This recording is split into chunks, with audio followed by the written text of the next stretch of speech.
كلنا في انتظار قرار الكاف بشأن زيادة عدد الأندية المشاركة في دوري الأبطال والكونفدرالية أو تأجيل تنفيذ هذا المقترح بداية من الموسم القادم.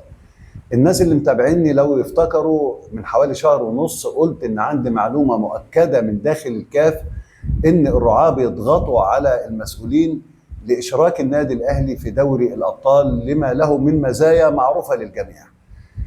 بعدها خرج متحدث من الكاف وقال ان هذا المقترح مش هيتنفذ السنه دي، هيتنفذ بدايه من الموسم القادم. معنى ان حد يخرج من الكاف ويتكلم في هذا الشأن ويقول مقترح ويتنفذ الموسم القادم، ده معناه ان بالفعل كان في مناقشات داخل اروقه الكاف وان المعلومه اللي عندنا كانت صحيحه. الامور هديت شويه لحد ما اتفاجئنا بالاعلام المصري كله بيتكلم عن ان المهندس هاني ابو ريده بيتقدم باقتراح للكاف بشان زياده عدد الانديه، وخرج ناس تتكلم ان لو تم القرار ده تم تنفيذه فهيبقى الفضل راجع لهاني ابو ريده وهيبقى صاحب فضل على الاهلي وكلام من هذا القبيل.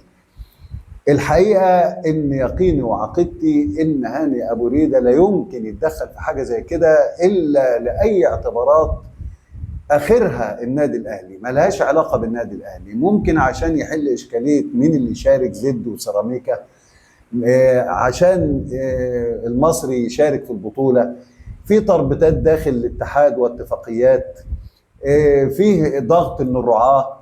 لكن مسألة إن هاني أبو ريدة يتدخل عشان خاطر النادي الأهلي، لا لا، دي بعيدة خالص.